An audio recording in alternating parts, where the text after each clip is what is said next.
Good morning, good afternoon, and good evening. My name is Vishwadeep, and I welcome you all on Unacademy Computer Science channel for unlimited learning. I am here with you all again with another lecture on DBMS और आज हम इसमें बात करेंगे functional dependency के बारे में। बहुत सुना होगा आप सब लोगों ने इस बारे में एफडी फंक्शनल डिपेंडेंसी कुछ तो होता है। क्या होता है, क्या करते हैं उसमें, क्लोजर क्या होता है, एक एक करके सारी चीजें क्लैरिटी के साथ देखेंगे। क्यों ये एफडीज जरूरी हैं ये भी देखेंगे आज के इस सेशन में। इन एंड आउट सारी चीजें थ्योरेटिकली प्लस गेट पर्सपेक्टिव दोनों तरीके से सीखेंगे ताकि हम एक स्ट्रांग नॉलेज लेके और एग्जाम में जा पाए। चलिए स्टार्ट करते हैं सेशन, बट उसके पहले मैं अपने आप को इंट्रोड्यूस कर दूं। My name is Vishwadeep Gothi, working as a channel leader for this channel and as a plus educator on Unacademy platform. ये रहा हमारा profile, computer science GATE ranks, masters, experience. और आप सब लोगों के लिए याद है ना, इस चैनल पे अनकोड कंप्यूटर साइंस पे और अनअकैडमी प्लेटफॉर्म पे ढेर सारे लेक्चर्स लेता हूं। अगर आप लोगों ने अनअकैडमी प्लेटफॉर्म पे फ्री अकाउंट नहीं बनाया है तो बना लो। कैसे बनाना है, unacademy.com पे जाओ या फिर अनअकैडमी लर्नर ऐप डाउनलोड करो और फिर क्या करना है, आपको गेट ईएसी कैटेगरी में बनाना है अपना अकाउंट। फिर उसके बाद मेरी प्रोफाइल को सर्च करो, एक्सेस करो और मेरी प्रोफाइल के अंदर आपको स्पेशल क्लासेस मिलेंगी जो कि एब्सोल्युटली फ्री क्लासेस होती है। ये सारी क्लासेस इंटरेक्टिव में, बड़ा मजा आता है। अभी मैं डेली टू डेली 11:15 AM पे एक क्लास ले रहा हूं, तो आप वो सेशन मेरे साथ अटेंड कर सकते हैं। मेरी प्रीवियस टेकन स्पेशल क्लासेस आप इस लिंक के थ्रू भी एक्सेस कर पाओगे। अगर आप लोगों ने ये तय कर लिया है कि आपको गेट की प्रिपरेशन करनी है, तो मैं जिस तरीके से ऑब्जर्व करता हूं स्टूडेंट्स को, जो है सीरियस स्टूडेंट्स दो टाइप के होते हैं। एक सीरियस स्टूडेंट वो जो अपने प्रिपरेशन पे फोकस करता है, एक्सप्लोर करता है कि कब किस जगह पे क्या करना चाहिए, किस तरीके से सीक्वेंसिंग करनी चाहिए और फिर उस चीज को फॉलो करता है। कोशिश करता है वो सीरियस स्टूडेंट कि हाँ अपनी प्रिपरेशन जो है सही ट्रैक पे रख लें, बट उसके लिए उस सीरियस स्टूडेंट को थोड़ा एक्स्ट्रा टाइम स्पेंड करना पड़ता है एक्सप्लोर करने में कि कहाँ पे क्या करना पड़ेगा। उसके लिए कुछ वीडियोस देखने पड़ेंगे या फिर लोगों से बातें करनी पड़ेगी ओपन सोर्सेस के थ्रू, एटसेट्रा एटसेट्रा एटसेट्रा।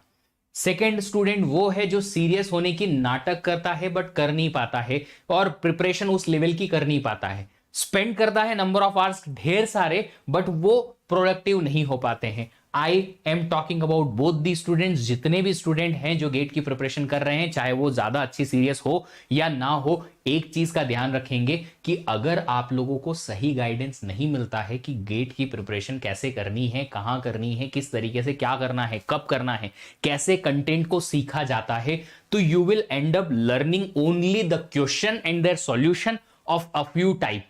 कि डायरेक्ट जो डायरेक्ट बनने वाले क्वेश्चंस हैं वो बन जाएं, बट जहां वो क्वेश्चन में एक छोटा सा ट्विस्ट आया, गए, आपसे बनना मुश्किल हो जाएगा।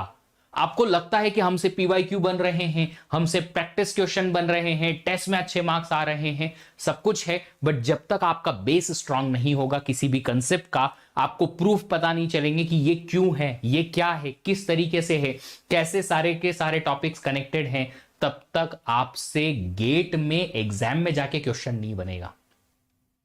और इसका मुझे एक्सपीरियंस है क्योंकि I have written GATE exam multiple times. तो अगर आप लोग चाहते हो तो सही तरीके से बेस बनाओ, सही बेस नहीं बनेगा तो मुश्किल आएगी। अगर आप लोग हमारी हेल्प चाहते हो तो आप अनअकैडमी प्लस पे आ सकते हो। प्लस पे हम आपको लाइव क्लासेस देते हैं, डेली प्रैक्टिस प्रॉब्लम देते हैं, वीकली क्विजेस देते हैं और स्ट्रक्चर्ड कोर्स देते हैं। ये पूरा combination by the top educators of country आपको इस तरीके से मिलता है कि आप हमेशा ऑर्गेनाइज्ड लर्निंग करते हैं और अगर आपको डाउट्स आते हैं तो इंस्टेंटली सॉल्व होते हैं। अगर आप लोग चाहते हो तो आपको डेफिनेटली इसके अलावा आपको क्या मिलेगा, unlimited access of all the batches and courses मिलेंगे, कितनी बार भी आप उन्हें एक्सेस कर सकते हैं। बट इसके अलावा हमारे पास एक और प्लान है जो उन लोगों के लिए है जो कि चाहते हैं कि सर हमें 1 मिनट भी टाइम स्पेंड नहीं करना है अपनी प्रिपरेशन की स्ट्रेटेजीज बनाने में, ना ही प्लानर बनाने में, ना ही डाउट के सॉल्विंग में।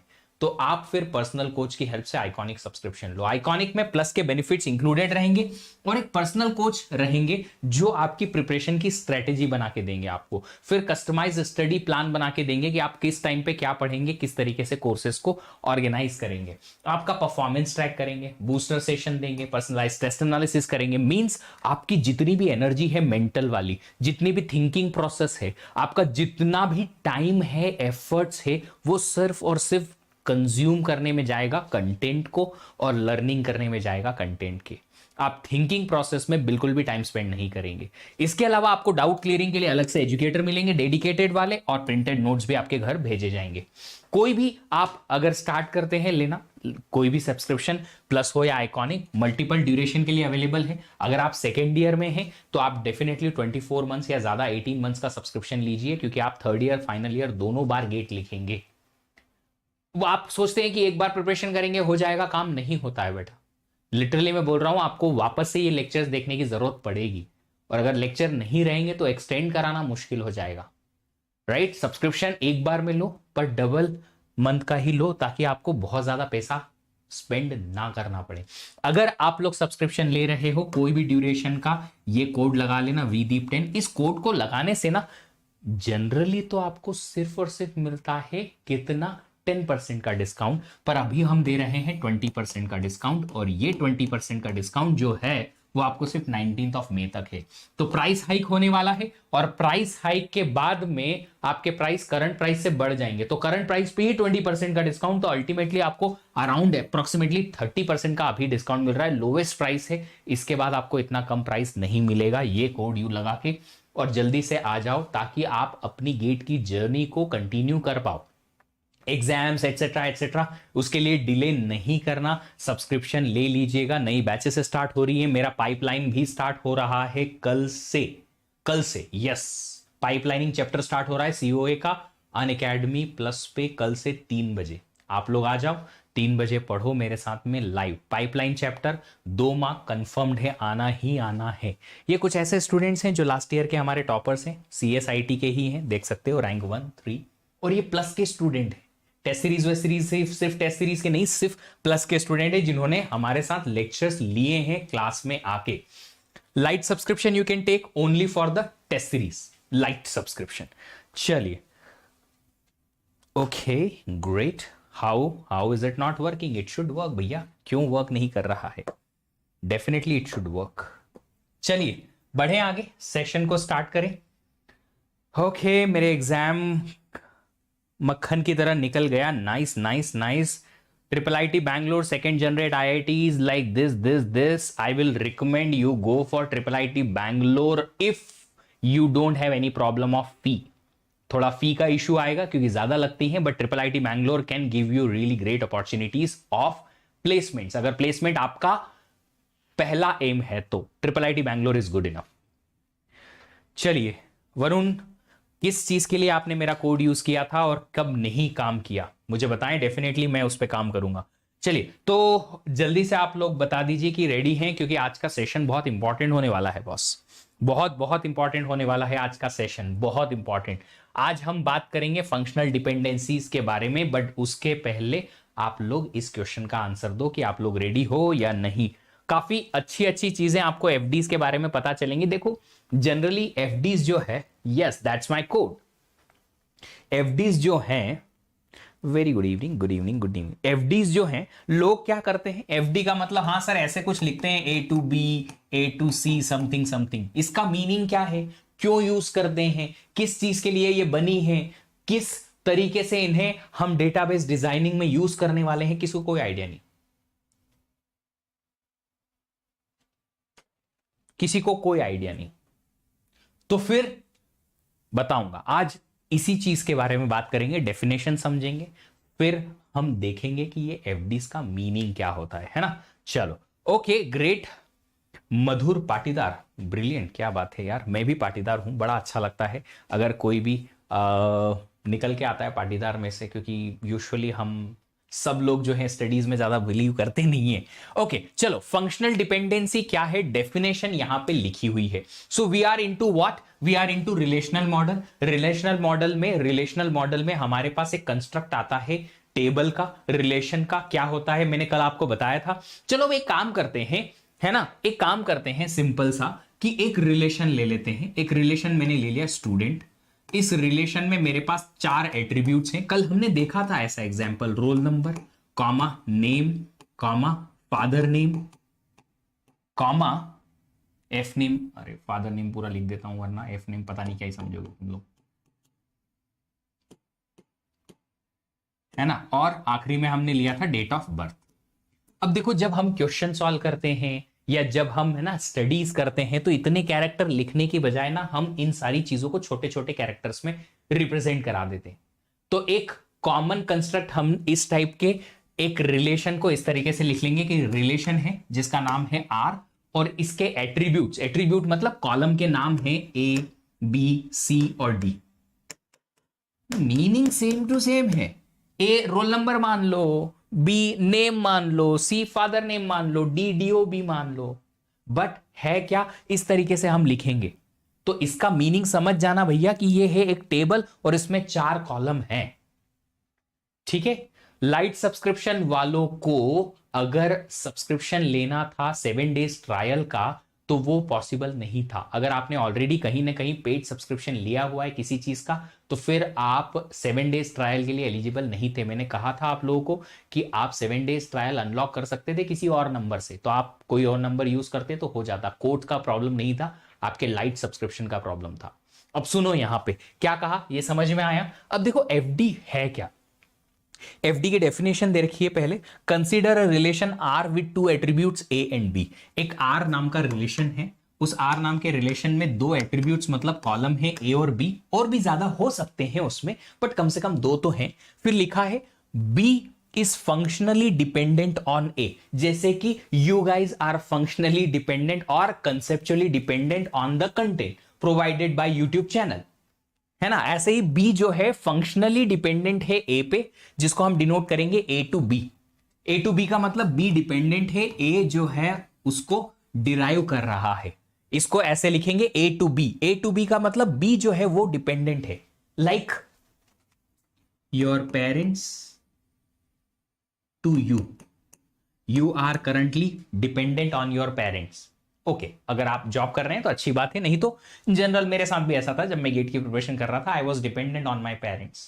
तो you are dependent on parents, पर एरो कैसे लिखेंगे, पेरेंट्स से तुम्हारी तरफ, है ना। फिर क्या लिखा है यहां पे, if each value of A, value of A मतलब ये वाली, हर एक वैल्यू जो ए की है is associated with, associated with मतलब ए के सामने बी की क्या वैल्यू है वो, associated with exactly one value in B in this relation R, in this table R। मतलब A के सामने यूनिक वैल्यू ऑफ B होनी चाहिए। इसका मतलब A की पहली वैल्यू अगर A1 है और यहां पे B1 है तो इसका सिंपल सा मतलब है कि जितने भी A1 प्रेजेंट यहां पे रहेंगे सबके सामने B1 आना चाहिए। A1 के सामने अगर कुछ और आ गया, लेट्स से B3 आ गया, तो ये गलत हो जाएगा, फिर ये फंक्शनल डिपेंडेंसी होल्ड नहीं करेगी।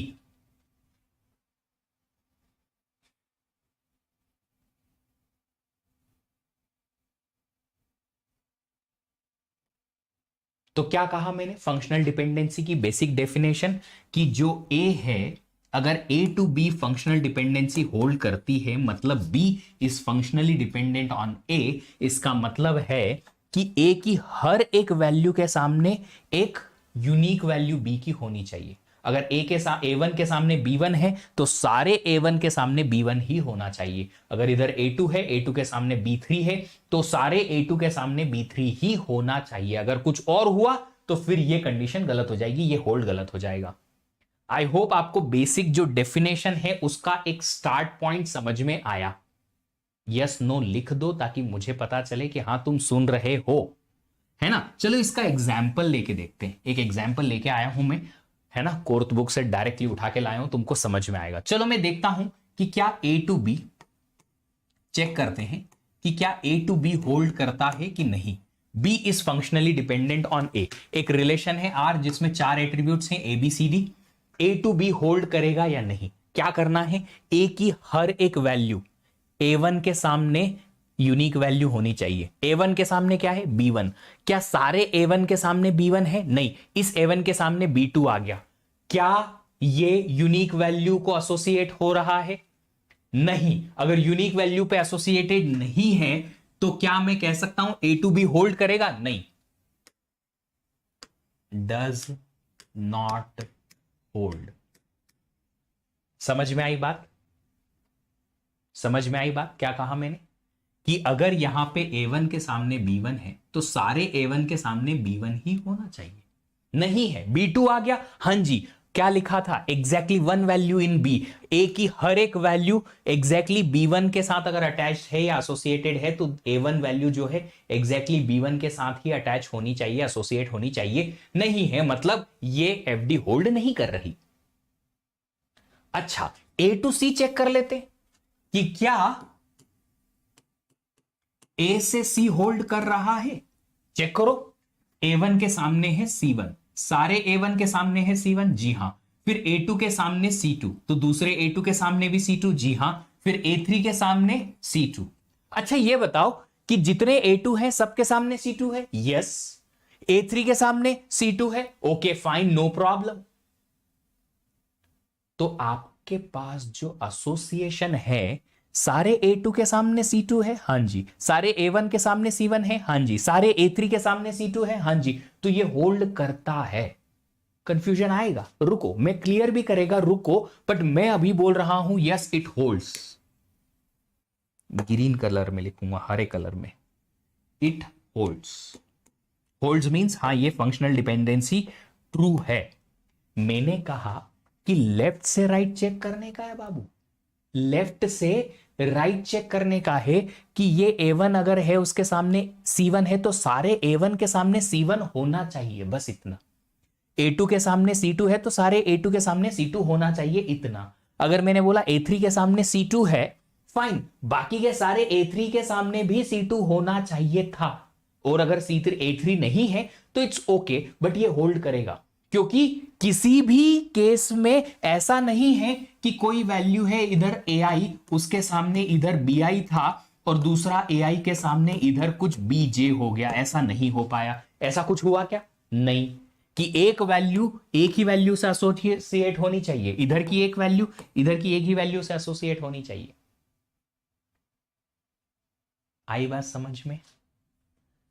अगर आप समझते हैं मैथमेटिकल फंक्शन तो आप समझ सकते हैं लेफ्ट से राइट की तरफ जो एसोसिएशन होगा वो होगा one two many, one two one या वन टू मेनी। और अगर आप इतने ज्यादा पचड़े में नहीं पढ़ना चाहते हैं तो एक छोटा सा एग्जाम्पल और ले लेता हूं। एक काम करते हैं, मैं चेक करता हूं कि क्या C से A होल्ड करता है, C से A होल्ड करता है या नहीं करता है। यहां से आपको क्लियर हो जाएगा। देखो, C1 के सामने है A1, तो जितने भी C1 है सबके सामने A1 ही होना चाहिए। हाँ है। यहां पे C2 के सामने है A2, तो सारे C2 के सामने A2 ही होना चाहिए। ये C2 के सामने A2, ये C2 के सामने A2, बट ये C2 के सामने तो A3 है। गलत हो गया, सारे C2 के सामने A2 ही होना चाहिए था। है क्या? नहीं है। मतलब C2A होल्ड करता है? No, does not hold.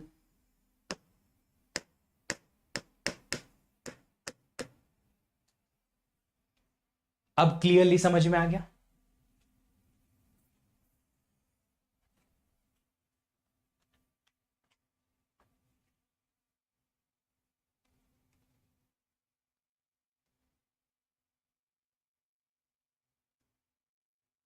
समझ में आया? समझ में आया? अभी समझ में आया कि एक ये C ये वैल्यू है जो वन टू मेनी नहीं हो सकती, वन टू वन ही होनी चाहिए। Yes correct, one two many नहीं हो सकती, वन टू वन ही होनी चाहिए। अगर ये C2 है, ये C2 है, तो ये C2 जो है एक ही वैल्यू से कनेक्टेड होनी चाहिए, वन टू मेनी नहीं हो सकती। जी हाँ बिल्कुल, वन टू मेनी नहीं हो सकती, वन टू वन ही होगी। जैसे यहां पे A2 C2, A2 C2, A3 okay fine C2, but ये 1A2 जो है अगर इधर C2 पे है तो सारे A2 C2 पे ही होने चाहिए और कहीं नहीं हो सकते। A3 अगर C2 पे जा रहा है कोई प्रॉब्लम नहीं है। A3 अगर C2 पे जा रहा है तो कोई प्रॉब्लम नहीं है, ठीक है। A3 अगर C2 पे जा रहा है कोई प्रॉब्लम नहीं है। क्यों? क्योंकि इसके सामने एक यूनिक वैल्यू है। यूनिक वैल्यू मतलब इसकी एसोसिएशन C2 से है, ठीक है, तो सारे A3 की एसोसिएशन C2 से होनी चाहिए थी। अच्छा, और देखते हैं, एक काम करते हैं, A टू D चेक करो जरा, क्या A टू D होल्ड करता है?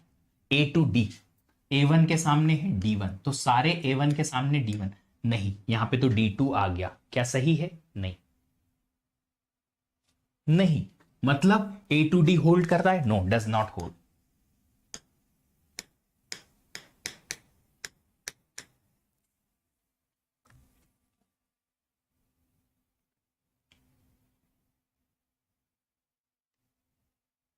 ठीक है, डज नॉट होल्ड। ओके, अभी और चेक करते हैं, और चेक करते हैं, ढेर सारे चेक करना बाकी है बॉस। अभी एक काम करो, तुम चेक करो डी से B, D to B check करो। डी से बी चेक करेंगे, D1 के सामने है B1, और कोई D1 है? नहीं। D2 के सामने है B2, और कोई D2 है? हाँ, D2 के सामने B2, बढ़िया, सारे D2 के सामने B2, कोई दिक्कत नहीं। फिर D3 के सामने B2, okay, no problem, D3 के सामने B2 और सारे D3 के सामने B2, फाइन। D4 के सामने D3 B3, D4 के सामने B3 मीन सारे D4 के सामने B3, okay fine, no problem. तो क्या होल्ड करता है? यस, इट होल्ड्स, सारी यूनिक वैल्यू है, सारी यूनिक वैल्यू है। यस, समझ पा रहे हो ये सब? ये क्यों कर रहे हैं, इसका रीजन है। ये जो कर रहे हैं ना हम डिपेंडेंसी, ये खाली गेट नहीं है कि गेट में हाँ सर एक क्वेश्चन आएगा एफडी का, हमने रूल पढ़ लिया कर दिया।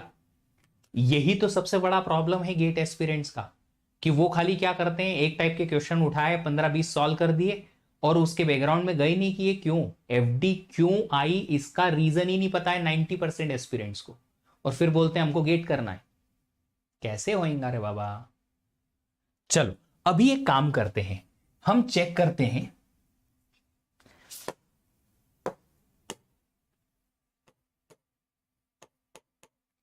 क्या ए बी से सी होल्ड करता है। मतलब लेफ्ट साइड में हमने लिया combination of attributes A and B, A B का कॉम्बिनेशन, ए बी का कॉम्बिनेशन है A1 B1, A1 B1 के सामने हमारे पास यहां आया C1, तो जितने भी A1 B1 हैं unique combination of A1 B1, उनके सामने C1 ही आना चाहिए। A1 B1 और कोई है? नहीं है, कोई दिक्कत नहीं। फिर A1 B2 आया, ये यूनिक अलग कॉम्बिनेशन बना, ये अलग वैल्यू है, जी हां, A1 B2 के सामने है C1, तो सारे A1 B2 के सामने C1 ही आना चाहिए, और कोई A1 B2 है ही नहीं। फिर हमने देखा यहां पे A2 B2 के सामने आया C2, तो सारे A2 B2 के सामने C2 आना चाहिए। A2 B2 दूसरा वाला भी है, उसके सामने भी C2 आ गया, हाँ जी, कोई दिक्कत नहीं। फिर A3 B3 के सामने C2 आया, सारे A3 B3 के सामने C2 आना चाहिए, है, कोई प्रॉब्लम नहीं है, मतलब ये होल्ड करता है। Yes, it holds.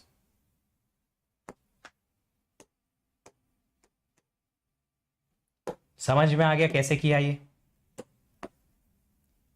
समझ में आ गया कैसे किया? यस और नो, जल्दी से बता दो।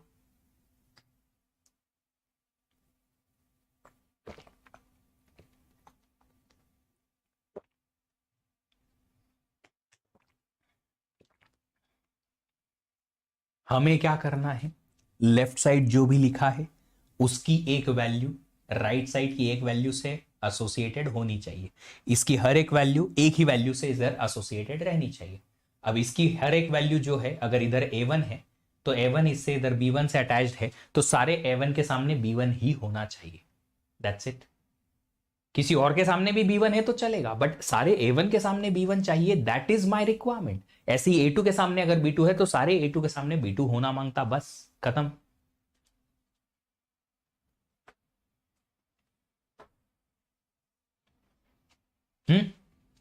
Is that fine? It should be 1 to 1, it should be 1 to 1, है ना? समझ में आई ये बात? ये क्लियरली समझ में आ गया कैसे ये हमने चेक किया? क्लियरली समझ में आया कैसे चेक किया, एफडीज कैसे चेक की सबको? चलो, तो अब एक काम करो, मेरे लिए आप चेक कर लो सी टू बी।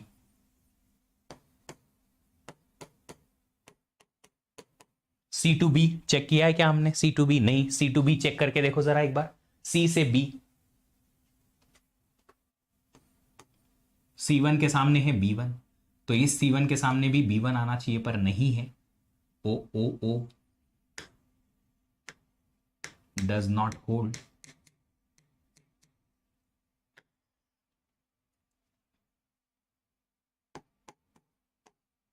फिर एक और चेक करो मेरे लिए आप लोग।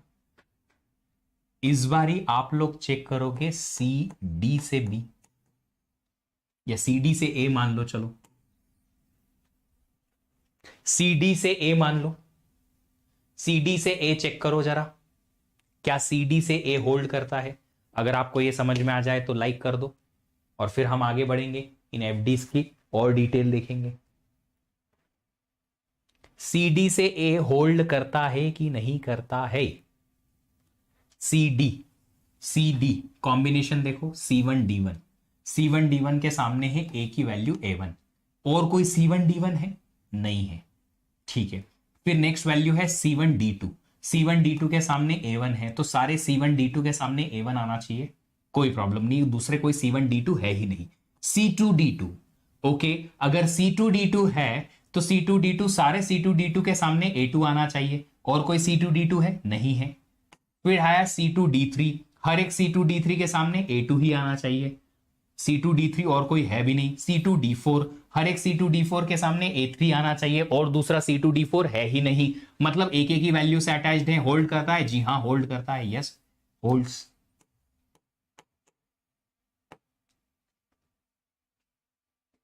CD2A होल्ड्स,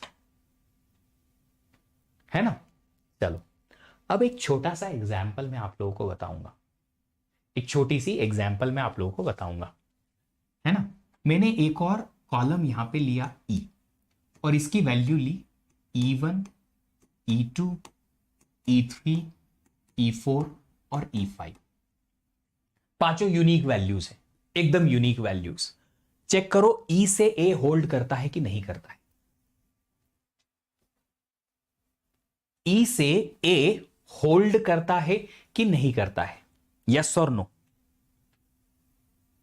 चेक करो जरा।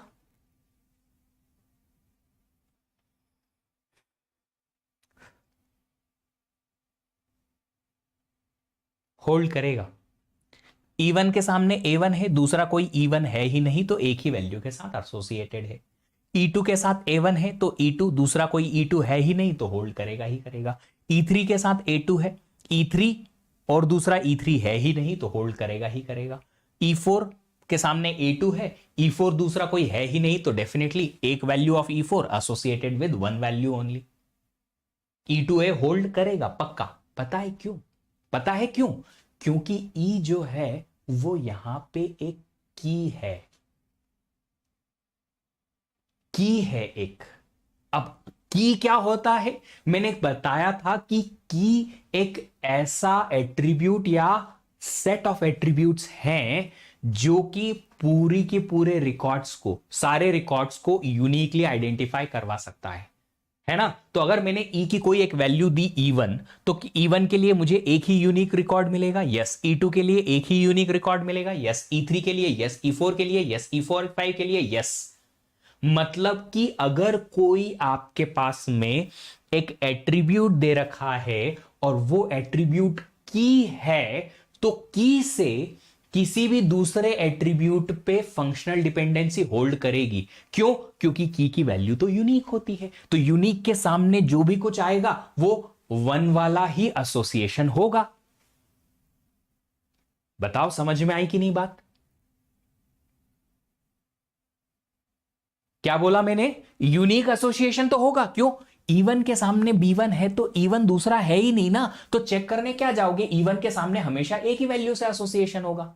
फिर E2 आया, E2 के सामने अगर B2 आया, E से B के लिए, E2 के सामने B2 आया, तो कोई भी दूसरा E2 है ही नहीं, तो उसके सामने दूसरी कोई वैल्यू रह ही नहीं सकती। डेफिनेटली E2 के सामने B2, एक ही वैल्यू से एसोसिएशन। आई बात समझ में? तो क्या मैं यहां पे ऐसा लिख सकता हूं कि functional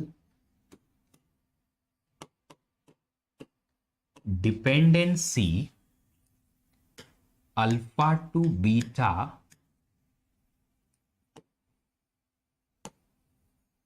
always holds if alpha is key in the relation R, where alpha comma beta are attributes or maybe set of attributes. Combination भी हो सकता है एट्रीब्यूट्स का इन रिलेशन R. किसी एक रिलेशन R में अगर आपने अल्फा लिया, एक एट्रीब्यूट है, एक से ज्यादा एट्रीब्यूट का कॉम्बिनेशन, बीटा लिया, सेम एक एट्रीब्यूट है, एक एट्रीब्यूट से ज्यादा का कॉम्बिनेशन, और अगर अल्फा की है तो अल्फा से बीटा होल्ड करेगा ही करेगा. मतलब प्राइमरी की या जो भी आपकी की है, की से किसी भी दूसरे एट्रीब्यूट पे फंक्शनल डिपेंडेंसी होल्ड करेगी. क्या करेगी? होल्ड करेगी. व्हाट इफ फॉरेन की? अरे की मतलब नॉर्मल की रे, उसी रिलेशन की है. फॉरेन की का कंसेप्ट नहीं आता यहां पे, कभी नहीं आएगा. की मींस इधर सुपर की, कैंडिडेट की और primary key. Foreign key is not considered as a general key, है ना? ठीक है. अगर जब की लिखा है तो उसमें या तो सुपर की आएगा, कैंडिडेट की आएगा, प्राइमरी की आएगा. कभी भी फॉरेन की नहीं होता है, वो एक जस्ट रेफरेंशियल इंटीग्रिटी का पार्ट है. समझ में आई बात? तो कोई भी अगर हमारे पास एक प्राइमरी की दे रखी है या की दे रखी है किसी रिलेशन के अंदर की, तो की से बाकी सारे एट्रीब्यूट पे क्या होगा? फंक्शनल डिपेंडेंसी होल्ड करेगी ही करेगी. ठीक है. ये एग्जांपल अभी मैं छोड़ रहा हूं आप लोगों के लिए, बाद में इसको करेंगे. बट कुछ चीजें हैं जो मैं यहां लिख के लाया हूं, सुनिए. Functional dependencies play a key role in differentiating good database design from bad designs. Functional dependency एक ऐसा कंस्ट्रक्ट है जिसकी हेल्प से डेटाबेस डिजाइनर्स ये आइडेंटिफाई कर सकते हैं कि एक जो डेटाबेस का डिजाइन आपने बनाया है वो डेटाबेस का डिजाइन सही है, मतलब गुड है या बैड है. A functional dependency is a type of constraint that is generalization of notion of key. Just now मैंने आपको बताया कि ये फंक्शनल डिपेंडेंसी जो है वो की को जनरलाइज करने के लिए काम आती है. मतलब कि इन फंक्शनल डिपेंडेंसी की हेल्प से भी मैं बता सकता हूं कि क्या और कौन सा एट्रीब्यूट मेरा की बनेगा. इस फंक्शनल डिपेंडेंसी की हेल्प से भी मैं बता सकता हूं कि कौन सा एट्रीब्यूट या कौन से सेट ऑफ एट्रीब्यूट्स मेरे की बनेंगे. और ये एक टाइप का क्वेश्चन है जो गेट में बड़ा कॉमनली पूछा जाता है, या डायरेक्टली या इनडायरेक्टली, कि फंक्शनल डिपेंडेंसी की हेल्प से की कैसे निकालते हैं, है ना. फिर एक और चीज,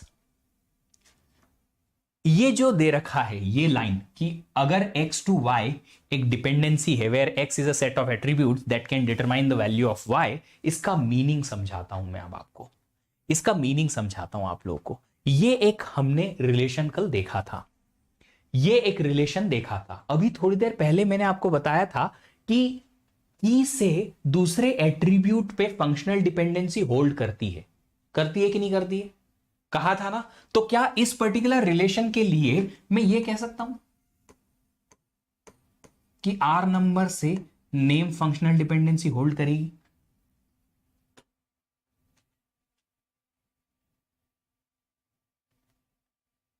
यश राठौर को कितने पैसे दे रहे हो तुम लोग टाइप करने के? यश बताओ कितने पैसे ले रहे हो तुम टाइप करने के? अकेले अकेले टाइप कर रहे हो बाकी सबके बिहाफ पे, बाकी लोग क्या कर रहे हैं?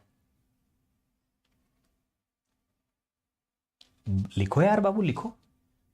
रोल नंबर से नेम होल्ड करेगा कि नहीं करेगा? डेफिनेटली करेगा. क्यों? रोल नंबर जो है मेरा क्या है? रोल नंबर प्राइमरी की है. अगर रोल नंबर प्राइमरी की है तो ये होल्ड करेगी.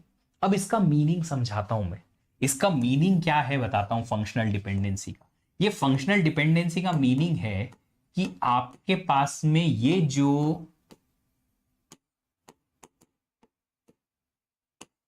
रिलेशन दे रखा है, इस रिलेशन में ढेर सारे रिकॉर्ड्स हैं आपके पास, हजारों रिकॉर्ड हैं। अगर मैंने आपको एक किसी का रोल नंबर दे दिया तो उस रोल नंबर की हेल्प से क्या उसका नाम बता कर सकते हो मेरे लिए? अगर आपके डेटाबेस में मैंने किसी का रोल नंबर दे दिया, लेट्स से रोल नंबर 39, अब बताओ कि क्या रोल नंबर 39 अगर मुझे मिला तो यूनिकली किसी एक ही बंदे का नाम आप रिकॉर्ड से फैच करके ला सकते हो कि नहीं ला सकते हैं? तो वही तो बोला कि अगर मैंने आपको यह रोल नंबर दिया तो उसके सामने एक ही वैल्यू सामने से आनी चाहिए। वही तो फंक्शनल डिपेंडेंसी थी कि सामने से एक ही वैल्यू कोई आनी चाहिए।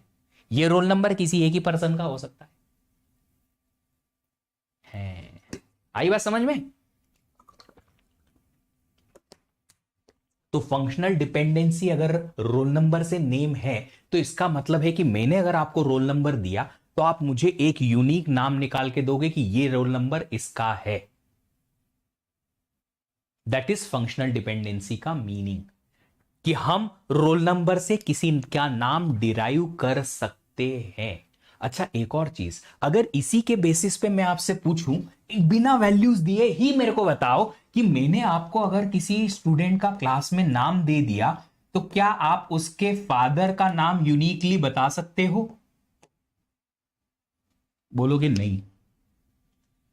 कि हां, अगर आपको मैंने नाम दिया अंकित, कि ये है अंकित, इसका फादर का नाम निकाल के लाओ, तो प्रॉब्लम पता है क्या है? आप यूनिकली एक नाम नहीं बता पाओगे। क्यों? क्योंकि हो सकता है कि दो ऐसे स्टूडेंट हैं जिनका नाम अंकित हो और दोनों के फादर का नाम अलग अलग हो। पॉसिबल है? यस पॉसिबल है। तो अगर एक वैल्यू अंकित दी मैंने आपको तो क्या उसके सामने कॉमन वैल्यू या कोई यूनिक वैल्यू मिलेगी? नहीं, मल्टीपल वैल्यूज मिल जाएंगी। एक के सामने F1 मिल रहा है, एक के सामने F2 मिल रहा है, तो क्या फिर ये functional dependency name to father name hold करनी चाहिए? नहीं करेगी, डेफिनेटली नहीं करेगी। तो फंक्शनल डिपेंडेंसी का रियल मीनिंग आज आपको समझ में आया कि अगर मैंने आपको दिया नाम तो आप मुझे उस नाम के अगेंस्ट फादर नेम यूनिकली दे सकते हो कि नहीं दे सकते हो? सिर्फ एक वैल्यू, नॉट मल्टीपल। अगर है तो ये फंक्शनल डिपेंडेंसी होल्ड करती है, अगर नहीं तो नहीं करती है। जैसे कि मैंने यहां अगर आपको डीओ भी दिया, डेट ऑफ बर्थ दिया, तो क्या डेट ऑफ बर्थ से यूनिकली किसी का नाम आप बता सकते हो? कि डेट ऑफ बर्थ है, लेट्स से आज ही की डेट मान लो 18th ऑफ मई, तो 18th ऑफ मई से आप बता दो नाम। कैसे बताओगे? हो सकता है 18th में जो है आपकी क्लास में या उस पर्टिकुलर स्टूडेंट डेटाबेस में 25 लोगों का बर्थडे, तो फिर एक वैल्यू आएगी नहीं, तो ये होल्ड करेगा? नहीं हो सकता।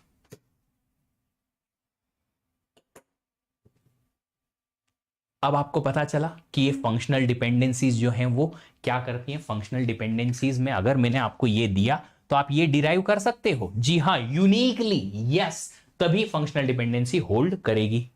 तो आप किसकी हेल्प से क्या डिराइव कर सकते हो, किसकी हेल्प से आप क्या निकाल के ला सकते हो, ये बहुत इंपॉर्टेंट है for a good database design, क्योंकि इसी के बेसिस पे हम क्या करते हैं, चेक करते हैं कि डिजाइन जो है अच्छा है कि नहीं है। सर कैसे? तो उसके लिए सर थोड़ा सा इंतजार करना पड़ेगा कि ये गुड डिजाइन बैड डिजाइन कहां इंपैक्ट कर सकते हैं, क्यों इंपैक्ट कर सकते हैं। उसके लिए हम स्कीमा रिफाइनमेंट की मेथड्स देखेंगे, जिसे आप जानते हैं नॉर्मल फॉर्म्स या नॉर्मलाइजेशन के नाम से। तो नॉर्मलाइजेशन होता क्या है वो हम देखेंगे बाद में इस चीज के लिए, है ना। चलो अब आगे बढ़ते हैं। कुछ क्लोजर ऑफ एन एट्रीब्यूट होता है। क्लोजर ऑफ एन एट्रीब्यूट का मतलब क्या होता है कि अगर आपके पास एक एट्रीब्यूट है, एक एट्रीब्यूट, तो उस एट्रीब्यूट से आप क्या निकाल सकते हो, कौन कौन से दूसरे एट्रीब्यूट की वैल्यू आपको मिल जाएगी। जैसे इसी एग्जाम्पल में मैंने कहा कि आपके पास अगर रोल नंबर है तो आप क्या क्या निकाल सकते हो उस स्टूडेंट का यूनिकली। एक रोल नंबर दिया तो उसका नाम निकल जाएगा, यस। रोल नंबर दिया तो उसका फादर का नाम भी निकल जाएगा यूनिकली, यस। रोल नंबर दिया तो डेट ऑफ बर्थ भी निकल जाएगी यूनिकली। पूरी कुंडली निकाल लेंगे, है ना। समझ में आई? तो अगर मैंने कहा कि रोल नंबर का क्लोजर बताओ तो आप बताओगे सर रोल नंबर के क्लोजर में आपको अगर रोल नंबर मिला है तो रोल नंबर तो है ही, नाम भी है, फादर नेम भी है, डेट ऑफ बर्थ भी है, सब मिल जाएगा। ये कैसे पता चला? ये फंक्शनल डिपेंडेंसी की हेल्प से हम निकाल सकते हैं। जैसे कि फॉर एग्जाम्पल, रुको, अरे रुको रुको जरा, एग्जाम्पल बताता है मैं।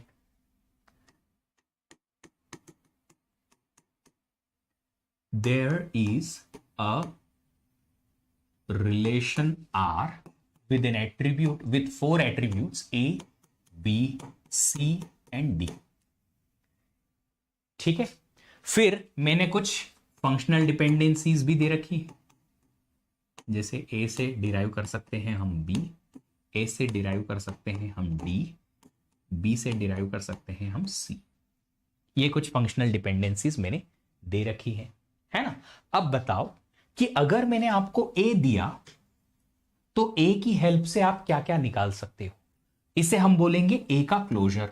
A प्लस मतलब A के साथ और क्या प्लस प्लस आ जाएगा. जैसे एक फ्रेंड को आपने पार्टी में बुलाया तो उसके साथ और कौन कौन से फ्रेंड आएंगे, वो सारे फ्रेंड जो A डिराइव कर सकता है कि ये नहीं, इसको तो ले जाना पड़ेगा, इसको भी ले जाना पड़ेगा, इसको भी ले जाना पड़ेगा, ये तो अपना रूमी है, अरे ये तो अपना जिगरी है, अरे ये तो अपना पहचान वाला है, इसको भी ले जाएंगे पार्टी में. इन्विटेशन एक का पर 3 लोग एक्स्ट्रा. क्यों?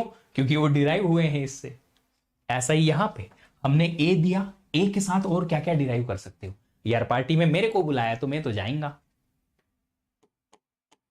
फिर इसके अलावा A से क्या डायरेक्टली कुछ डिराइव कर सकते हो. जी हां, अगर A की वैल्यू आपको दी तो आप B डिराइव कर सकते हो. जी हां, मतलब A के क्लोजर में आ जाएगा B और A के क्लोजर में D भी आ जाएगा क्योंकि आप D डिराइव कर सकते हो A से. बिल्कुल ठीक है, समझ में आई बात?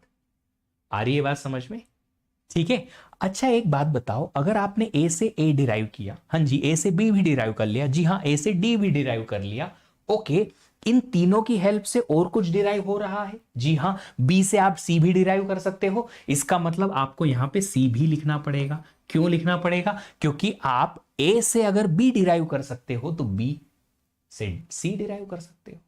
A B को लेके आया, B C को लेके आया. आपने बोला A, आप हो, आपने बोला यार बी तो अपना जिगरी दोस्त है, बी बोलता है यार मैं अपनी गर्लफ्रेंड को तो लेके जाऊंगा ही जाऊंगा डेफिनेटली पार्टी में, तो वो भी आएंगे. ए बी को लेके आया, बी सी को लेके आया, तो ए से अल्टीमेटली सी तो आ ही जाएगा. यह है क्लोजर ऑफ ए. क्या बोलते हैं इसको? Closure of A. सिमिलरली अगर मुझे निकालना है इसी में closure of B, closure of B जिसे हम डिनोट करते हैं बी प्लस से, तो बताओ बी क्या क्या लेके आएगा?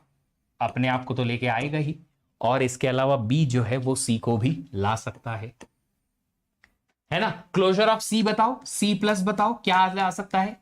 सी एट्रीब्यूट जो है वो क्या ला सकता है? सी एट्रीब्यूट अपने आप को ही लाएगा और किसी को नहीं ला सकता है. सी का कोई जिगरी नहीं, सी से और कुछ आप डिराइव ही नहीं कर सकते, है ना. सिमिलरली डी प्लस बताओ, डी क्या ला सकता है?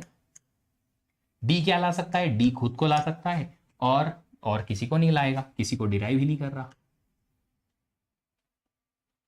तो क्लोजर ऑफ एट्रीब्यूट आपको समझ में आ गए कि ये क्लोजर ऑफ एट्रीब्यूट क्या होता है. क्लोजर ऑफ एट्रीब्यूट का मतलब है कि अगर एक एट्रीब्यूट आपको दिया ए, तो आप ए से क्या क्या डिराइव कर सकते हो?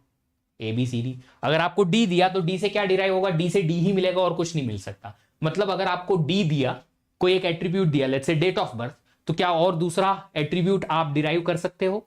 उसी पर्टिकुलर एंटिटी या उसी पर्टिकुलर रिकॉर्ड का यूनिकली नहीं कर सकते. सिर्फ डी ही मिलेगा आपको, सी के साथ सी ही मिलेगा, बी के साथ बी और सी दोनों मिल सकते हैं. ठीक है, चलो एक और एग्जांपल ले लेते हैं.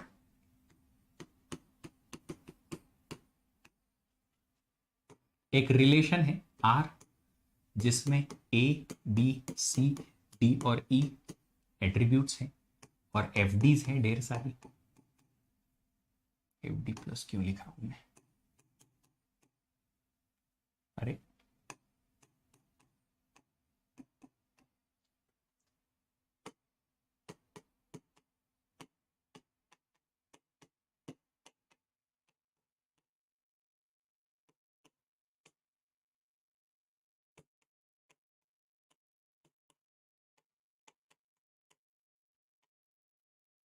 बताओ a प्लस क्या आएगा?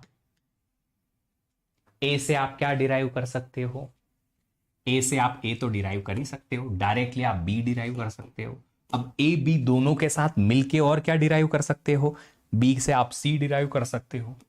ए बी सी तीनों आपके गुट में शामिल हो गए। अब ए बी सी से और क्या डिराइव कर सकते हो? सी से आप डी ला सकते हो, फिर डी से आप ई ला सकते हो, ई से वापस ए ला सकते हो। ए तो आपके पास ऑलरेडी है, तो ये हो गया A plus. Yes, easy easy question है। अभी थोड़ा बाद में इसको और थोड़ा एक्सप्लोर करेंगे हम। इसी सेम टॉपिक को वापस से डिस्कशन में लेके आया जाएगा कल, है ना, वापस से लाया जाएगा कल। क्या बात है, ओहो आशीष, यश, गुड। बी प्लस बताओ, बी का आप जल्दी से एक ये बता दो क्या आना चाहिए।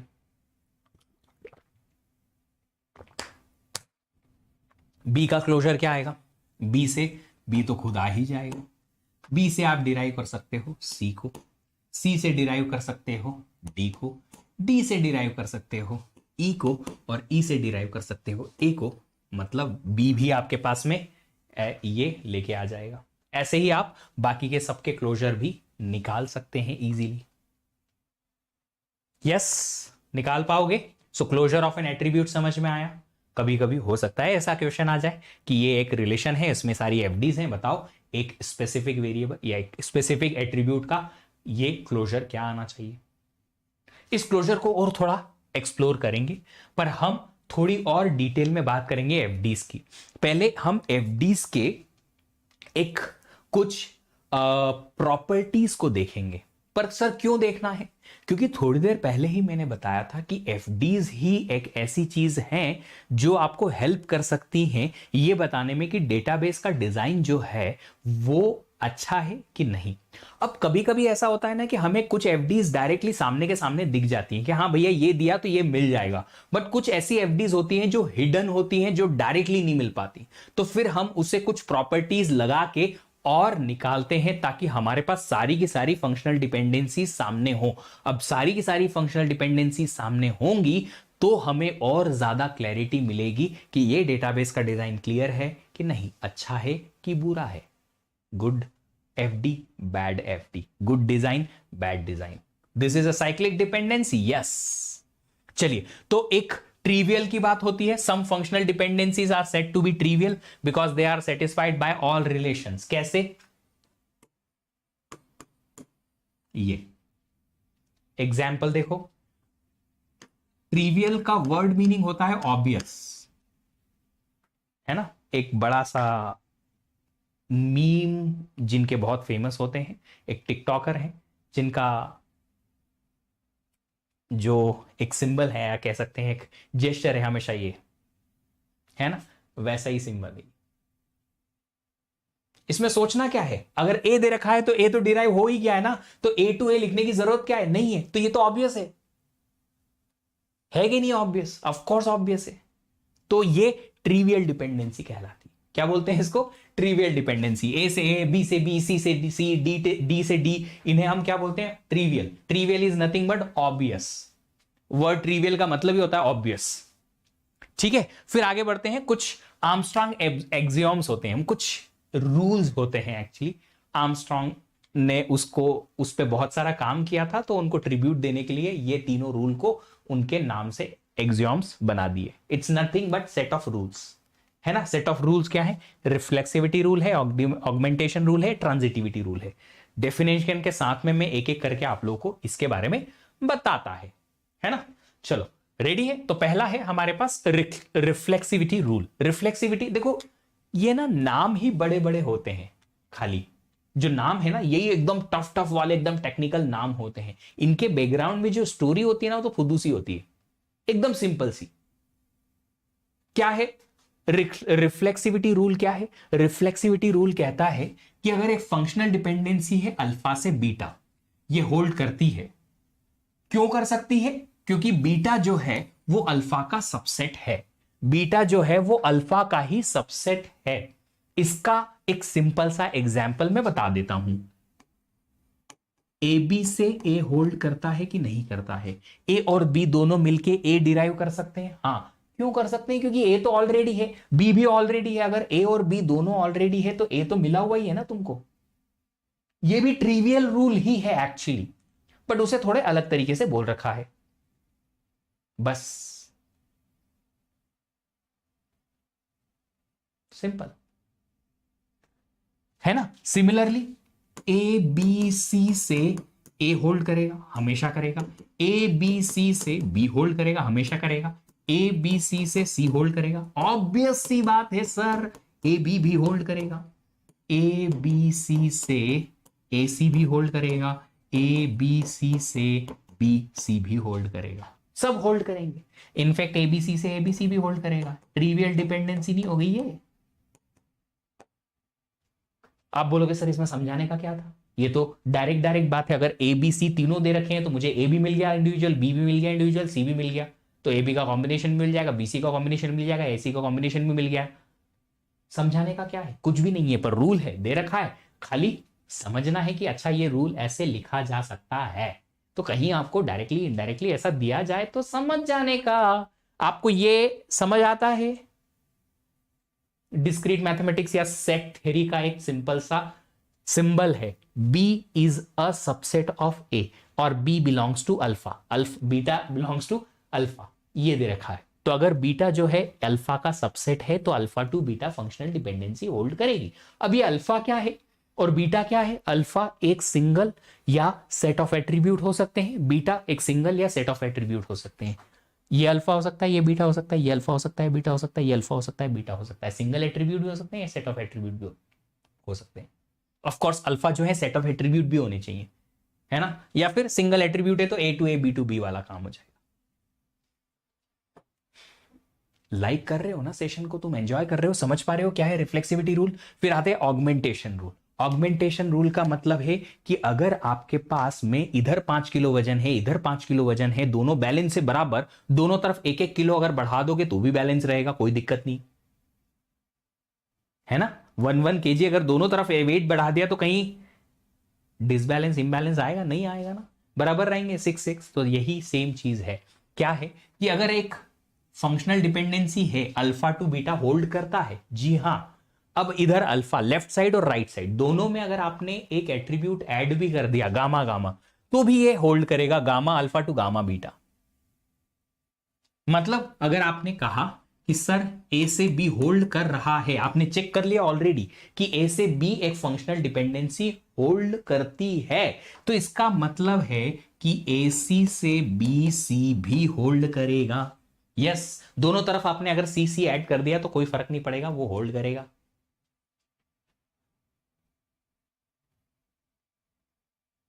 Got it?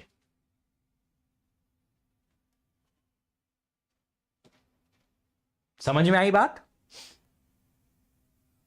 देखो बैंगलोर में ना टेम्परेचर बहुत डाउन है, बट ये पढ़ाते पढ़ाते मेरा टेम्परेचर बहुत हाई हो जाता है, मेरे को पसीने छूटने लगते हैं, गर्मी लगने लगती है अंदर से, मेरे कान गर्म हो जाते हैं पढ़ाते पढ़ाते। Temperature is around 20 only in Bangalore right now, yes. But फिर भी आपको पढ़ाते पढ़ाते इतनी लाइट्स में मेरे को पसीने आ जाते हैं, देखो लिटरली। तो ऐसे ऑगमेंटेशन रूल समझ में आया आप लोग को? If this holds then this one definitely holds. ये है ऑगमेंटेशन। ऑगमेंटेशन वर्ड का मतलब ही होता है कुछ एक्स्ट्रा ऐड करना या अटैच कर देना, जोड़ देना। ऑगमेंटेशन जो है वो जोड़ देना। अब देखो आगे पीछे लिखने से कोई फर्क नहीं पड़ेगा, आगे पीछे लिखने से इसको फर्क नहीं पड़ेगा। ए सी लिखो या सी ए लिखो कोई फर्क नहीं पड़ेगा, बी सी लिखो या सी बी लिखो कोई फर्क नहीं पड़ेगा। क्यों? अरे आप ए और सी के सामने अगर यहाँ पे A1 और C1 है तो आप A1 C1 के सामने कुछ देखोगे या C1 A1 के सामने देखोगे, कॉम्बिनेशन तो एक ही बनेगा ना, उसके सामने यूनिक कॉम्बिनेशन। आगे पीछे लिखने से कोई फर्क नहीं पड़ेगा, कुछ भी नहीं हो। ए सी लिखो या सी ए लिखो, बी सी लिखो या सी बी लिखो, कोई फर्क नहीं पड़ेगा, कोई दिक्कत नहीं आएगी, ठीक है। आगे पीछे लिखने से कोई फर्क नहीं पड़ेगा। ओके चलो अब बात करते हैं ट्रांजिटिविटी रूल की। ट्रांजिटिविटी रूल का सिंपल सा मीनिंग है कि अगर एक फंक्शनल डिपेंडेंसी है अल्फा टू बीटा, वो होल्ड करती है कि अल्फा ने बीटा को डिराइव किया, बीटा ने गामा को डिराइव किया, तो अल्टीमेटली अल्फा ने गामा को डिराइव कर लिया। यही ट्रांजिटिविटी रूल है। If alpha to beta holds, beta to gamma holds, then alpha to gamma holds.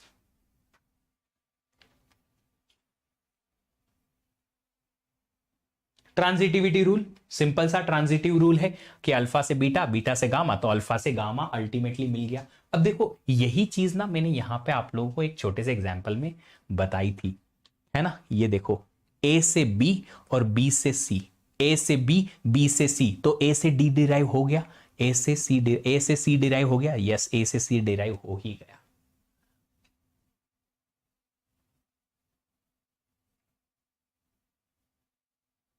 पापा ने आपको डांटा, आपने अपने छोटे भाई को डांटा, अल्टीमेटली छोटे भाई को पापा का गुस्सा ट्रांसफर हो गया, है ना। Yes, same transitivity rule. समझ में आया, तीनों रूल समझ में आ गए। अब कुछ और एडिशनल रूल्स भी हैं। एडिशनल रूल्स क्यों? ये एडिशनल रूल और थोड़ा क्लैरिटी देगा हमें अल्टीमेटली, ठीक है। चलो, तो ट्रांजिटिविटी रूल क्या है समझ में आ गया। एडिशनल रूल में हमारे पास है यूनियन रूल। यूनियन रूल क्या कहता है कि एक फंक्शनल डिपेंडेंसी है अल्फा से बीटा और दूसरी है अल्फा से गामा, मतलब अल्फा बीटा को भी डिराइव कर रहा है डायरेक्टली और गामा को भी डिराइव कर रहा है डायरेक्टली। तो आप इसको यूनियन करके आरएचएस को एक साथ लिख सकते हो कि अल्फा टू बीटा गामा दोनों डिराइव हो जाएंगे हमारे सामने। मतलब अगर आपने यहां लिखा ए से बी और यहां पे लिखा ए से सी, तो दोनों आप एक साथ लिख सकते हो, ए से बी और सी दोनों मिल जाएंगे हमें। वापस पीछे चलते हैं, कुछ ऐसा एग्जाम्पल हमारे पास है। जी हां, ये देखो ए ने बी डिराइव किया, ए ने डी डिराइव किया। क्या मैं यहां पे लिख सकता हूं इसको कि ए ने बी डी दोनों डिराइव किए यूनियन रूल के अकॉर्डिंग? तो अगर ऐसा लिखा है ए से बी डी, इसका मतलब ए बी को भी डिराइव करता है, डी को भी डिराइव करता है। ए से बी भी होल्ड करेगा और ए से डी भी इंडिविजुअली होल्ड करेगा, अलग अलग लिखने का जरूरत ना ही। That is union rule. अब इसी यूनियन रूल का किसी ने क्या बना दिया, डीकंपोजिशन रूल, मतलब उल्टा। अब देखो साइंटिस्ट को क्या चाहिए, एक खाली छोटा सा बहाना चाहिए कि हमने अगर कुछ मिला, हमसे कुछ मिला तो हम एक पेपर पब्लिश कर दें बस। तो उन्होंने क्या बोला, किसी ने बोला यूनियन, तो हम बोलेंगे इसका उल्टा कर देंगे हम। चलो, है तो इंजीनियर, वो भी उल्टा करने में माहिर है। अल्फा से बीटा गामा अगर होल्ड करता है तो हम उल्टा लिख सकते हैं अल्फा से बीटा, और अल्फा से गामा होल्ड करेगा definitely.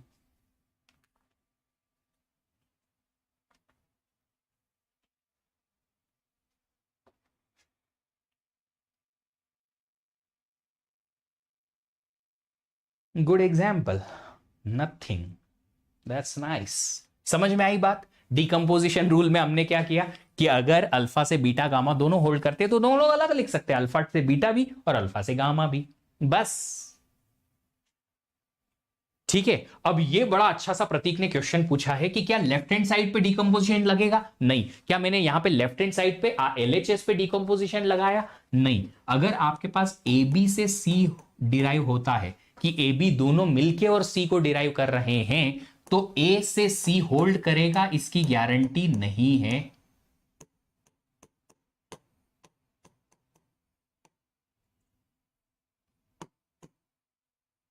We are not sure that A to C या बी टू सी होल्ड करेगा या नहीं ना, ऐसा नहीं लिख सकते, ये गारंटीड नहीं है, ऐसा नहीं लिख सकते। यहां से लेफ्ट हैंड साइड एलएचएस को आप डिकम्पोज नहीं कर पाएंगे, आरएचएस को कर पाएंगे।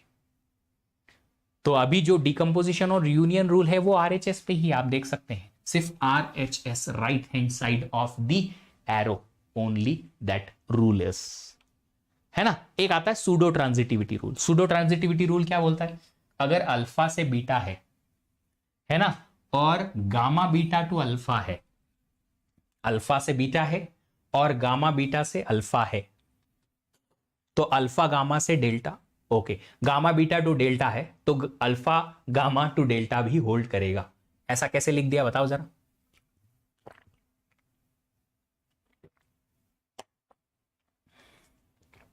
ये देखो सिंपल सी चीज बताता हूं, गामा बीटा से डेल्टा आता है ना, मतलब कि ये जो बीटा है, ये बीटा गामा के साथ मिलके और डेल्टा लेके आ रहा है। इमेज गामा डेल्टा अल्फा ना ज्यादा थोड़ा टफ हो जाता है। लेट्स से ए से बी है और यहां पे सी बी या बी सी से डी है, ए से बी है और बी एंड सी से मिलके डी आ रहा है।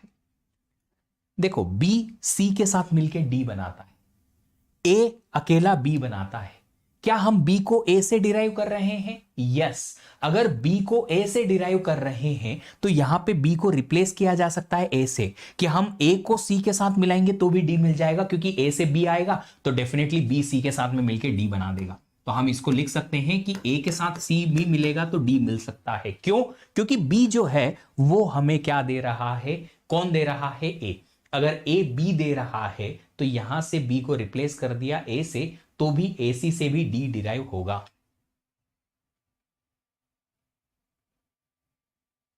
यस और नो? सर आप डीबीएमएस का पीवाईक्यू सेशन भी लेंगे?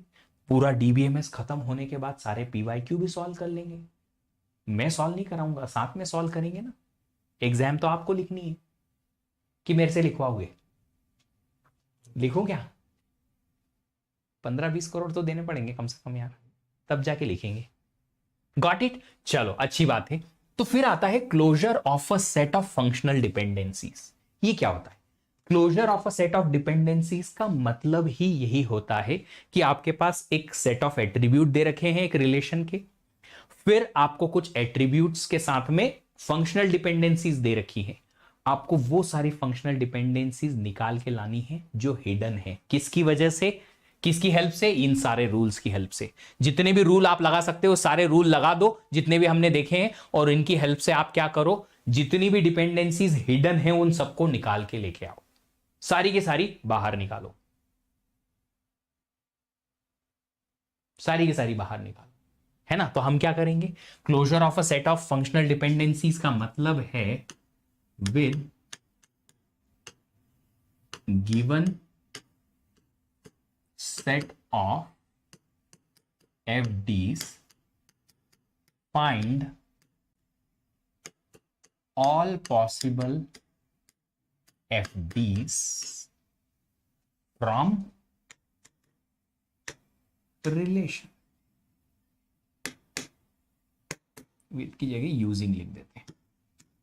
जो गिवन सेट ऑफ FDs हैं उनको यूज करो, मेथड्स जो हमने देखी हैं सारे रूल्स यूज करो, और इन सबको यूज करते करते सारी की सारी फंक्शनल डिपेंडेंसीज निकाल के लेके आओ। चलो एक छोटा सा एग्जांपल हमने देखा यहां पे। ABCD एक हमारे पास रिलेशन है R जिसमें 4 एट्रीब्यूट्स हैं ABCD। A से B डिराइव कर सकते हैं, B से C डिराइव कर सकते हैं, AB से D डिराइव कर सकते हैं। तो अब बताओ आप कि क्या क्या आपके पास में एडिशनल डिपेंडेंसीज और हो सकती हैं। इसे बोलते हैं हम सेट ऑफ फंक्शनल डिपेंडेंसीज का क्लोजर, है ना। और इसी को हम एफ क्लोजर के नाम से भी जानते हैं, एफ क्लोजर, या फिर इसे हम एफ प्लस लिखते हैं। एफ प्लस मतलब जो एफडीज हैं इसके अलावा भी। देखो एक ट्रांजिटिव रूल तो मुझे डायरेक्ट दिख रहा है, ए से बी और बी से सी। आपका डीएस ओएस मुझे क्या मिलेगा? आप बोलोगे सर हम आपको दुआएं देंगे, हम आपके लिए प्रार्थना करेंगे, एटसेट्रा एटसेट्रा। एक काम कर सकते हो, अपने सोशल मीडिया पे मेरे इन जो भी प्लेलिस्ट जो आपको बहुत अच्छी लगी हैं उनके लिंक्स को शेयर कर सकते हो। क्या आप अपने इंस्टाग्राम, फेसबुक पे या व्हाट्सएप पे जहां पे आपके सबसे ज्यादा फ्रेंड्स कनेक्टेड हैं इंजीनियरिंग के, वहां जाके स्टोरी डाल सकते हो मुझे टैग करके और मेरी ये प्लेलिस्ट को टैग करके? कर सकते हो? प्लीज करो यार, प्लीज। मैं चाहता हूं हर एक उस स्टूडेंट तक ये सारी लेक्चर्स पहुंचे जो पढ़ना चाहते हैं, क्वालिटी एजुकेशन लेना चाहते हैं, जिन्हें कंप्यूटर साइंस का नॉलेज चाहिए। बिना इसके अच्छा जॉब कर पाना थोड़ा मुश्किल हो जाएगा आपके लिए। करके देखो प्लीज, ठीक है। चलो, ए से बी, बी से सी, ट्रांजिटिव डिपेंडेंसी। ए से तो सी आ गया। देखो ऑगमेंटेड रूल तो हम यहां पे लेंगे नहीं, है ना। ऑगमेंटेड रूल तो हम लेंगे नहीं, तो ऑब्वियस सी बात है, तो उसे लिखने की जरूरत है नहीं। ट्रांजिटिव हमने लगाया ए से बी, बी से सी, तो ए से सी आ गया। ट्रांजिटिविटी के अकॉर्डिंग ए से सी एक डिपेंडेंसी हमें मिल गई। That's good, thank you so much. ये आ गया। और कुछ कर सकते हैं क्या? हम ए को कहीं से डिराइव कर सकते हैं? नहीं। क्या हम बी को कहीं से डिराइव कर सकते हैं? हाँ, ए से। तो क्या हम यहां पे बी को ए से रिप्लेस कर दें? चलेगा। अभी थोड़ी देर पहले देखा था ना, ये तो बताया था मैंने कि बी को अगर हम ए से रिप्लेस कर सकते हैं तो यहां से हमने ए को बी को रिप्लेस कर दिया था ए से, बी डिराइव कर सकते हैं ए से, तो हमने बी को रिप्लेस कर दिया ए से। यहां पे हम क्या बी डिराइव कर सकते हैं? यस, ए से, तो क्या रिप्लेस कर दें? हाँ जी, ए से ए से डी, ए मतलब दो बार ए लिखने की जरूरत क्या है, डायरेक्टली ए से डी लिखो,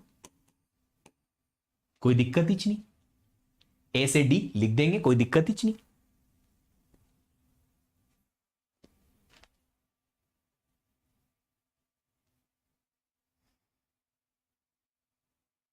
देखो, और कोई ऐसी एफडी है जो यहां से डिराइव कर पाओगे आप लोग? ए से सी, ए से डी, ए से बी तो है ही, और कोई ऐसी डिपेंडेंसी जो यहां से डिराइव हो पाएगी? देखो जरा, ऐसी कोई डिपेंडेंसी जो यहां से डिराइव हो पाएगी? आप इसको ए से सी डी भी लिख सकते हो डायरेक्टली, कोई प्रॉब्लम नहीं है, अलग अलग लिखेंगे तो भी चलेगा। ऑगमेंटेशन रूल लगाने का जरूरत नहीं पड़ेगा, ऑगमेंटेशन रूल हम अप्लाई नहीं करेंगे यहां पे, ऑगमेंटेशन से कोई खास फर्क पड़ेगा नहीं। हम ना प्योर डिपेंडेंसीज निकालने की कोशिश करेंगे, ट्रांजिटिविटी यूज कर सकते हैं, सूडो ट्रांजिटिविटी यूज कर सकते हैं, ऑगमेंटेशन का कोई खास फर्क पड़ेगा नहीं, है ना। ऑगमेंटेशन लिखने से कोई फर्क नहीं पड़ेगा, ऐसे तो ए सी से, फिर ए बी से बी सी, ए डी से डी सी, सारे ऐसे बहुत सारी डिपेंडेंसीज हो जाएंगी, बट हमें लिखने की जरूरत नहीं, हमें वो सारी हिडन डिपेंडेंसीज देखनी है जो डायरेक्टली हमें ना दिखे, ये है कुछ ऐसी। चलो अब एक काम करो, ये क्वेश्चन आप लोग देखो जरा, गेट का 2005 का आईटी का क्वेश्चन है। In a schema with attributes A B C D ई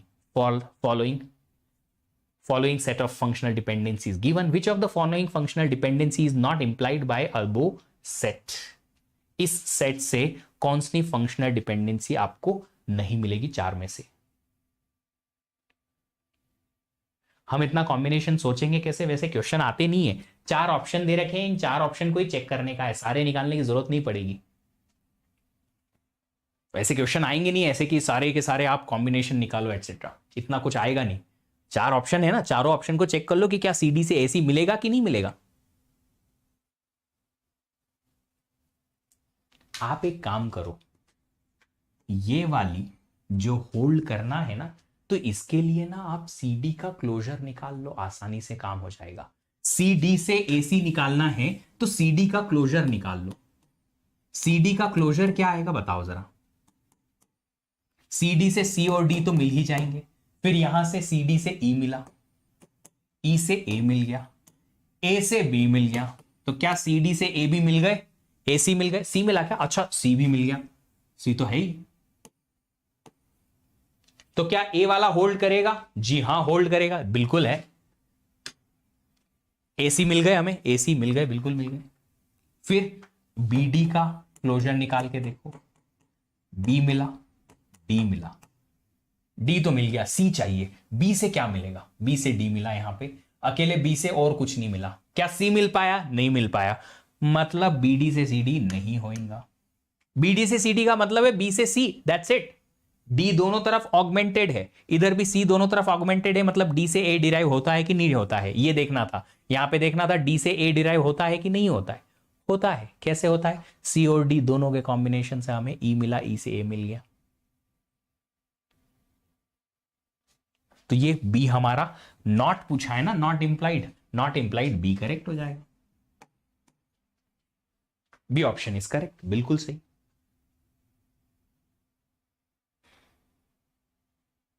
ठीक है, चलो अब एक क्वेश्चन मैं आपको एज ए होमवर्क दे रहा हूं, ये क्वेश्चन ले लो और आपको क्या निकालना है? एफ क्लोजर निकालना है इसका, एफ प्लस। लाओ भैया निकाल के, है ना? ठीक है, चल आप सब लोगों के लिए एक इंफॉर्मेशन जो मैं इतने दिन से फ्लोट कर रहा हूं कि अगर आप लोगों ने अभी तक सब्सक्रिप्शन नहीं लिया है और चाहते हैं सब्सक्रिप्शन लेना, 19 मई तक आपके पास ऑफर है, वो है 20% डिस्काउंट का। 20% डिस्काउंट मिलेगा करंट प्राइस पे आपको डायरेक्टली, अगर आप कोड यूज करेंगे वी दीप 10, अदरवाइज आपको प्राइस बढ़ जाएंगे और फिर 20% का डिस्काउंट भी नहीं मिलेगा। तो 19th of May up to midnight अगर आपने सब्सक्रिप्शन लिया तो आपको 20% का ऑफ मिलेगा, which is at moment the minimum possible price for the Unacademy plus और आइकॉनिक सब्सक्रिप्शन। जल्दी से ले लो ताकि आप बिल्कुल भी क्या ना करें, बिल्कुल भी प्रॉब्लम में ना रहें। आपको पता है मल्टीपल ड्यूरेशन के लिए सब्सक्रिप्शन अवेलेबल है। आप अगर सेकेंड ईयर, थर्ड ईयर या थर्ड ईयर फाइनल ईयर दोनों बार अटेम्प्ट करेंगे तो 24 मंथ्स 18 मंथ्स का सब्सक्रिप्शन ले, नहीं तो आप 12 मंथ्स 9 मंथ्स का सब्सक्रिप्शन भी ले सकते हैं। मेरा पाइपलाइनिंग चैप्टर स्टार्ट हो रहा है कल से अनअकैडमी प्लस पे। लाइव आओ और देखो कि लाइव कैसे पढ़ते हैं हम, है ना।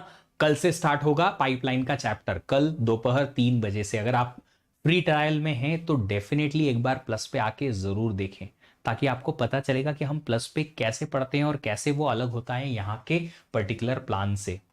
याद रखिएगा, बहुत जरूरी है आपको ये पता कर पाना कि क्यों प्लस इतना अलग है यूट्यूब से। अगर आपके पास है प्लस का फ्री एक्सेस तो डेफिनेटली जरूर एक्सेस करिएगा। आप सिर्फ लाइट सब्सक्रिप्शन भी ले सकते हैं अनअकैडमी का, जो आपको टेस्ट सीरीज देगा। और अगर आपको ज्यादा डिस्काउंट चाहिए बिना कम पेमेंट करके, तो आप स्कॉलरशिप टेस्ट दे सकते हैं, जो कि नेक्स्ट संडे 22 ऑफ मई को होने वाला है 11 AM पे। इसकी लिंक दे रखी है वीडियो के डिस्क्रिप्शन में, क्लिक करो, ओपन करो और चले जाओ उस पे। ये कोड यूज कर लेना VDEEP10, अनलॉक कर लो फ्रीली। क्या मिलेगा इससे आपको अप टू 90% का स्कॉलरशिप मिल जाएगा जीतने को, प्लस इसके अलावा मैकबुक एयर और iPhone, Samsung tab, headphone, Samsung watch और Amazon वाउचर टाइप के गिफ्ट भी मिल सकते हैं। फ्री टेस्ट है, या तो एंड्रॉइड ऐप के थ्रू ओपन होगा या फिर वेब पे ओपन होगा, पर हो जाएगा फ्रीली। वीडियो अच्छा लगा इसको लाइक जरूर करें, शेयर करें अपने सारे फ्रेंड्स के साथ ये वीडियो, ये चैनल के कंटेंट को और इस चैनल के लिंक को, ताकि वो भी क्वालिटी एजुकेशन ले पाए। मुझे अच्छा लगा, आप लोग पढ़ते रहिए, आपको भी अच्छा लगेगा। I will be happy teaching, you will be happy learning. See you in the next video. Thank you.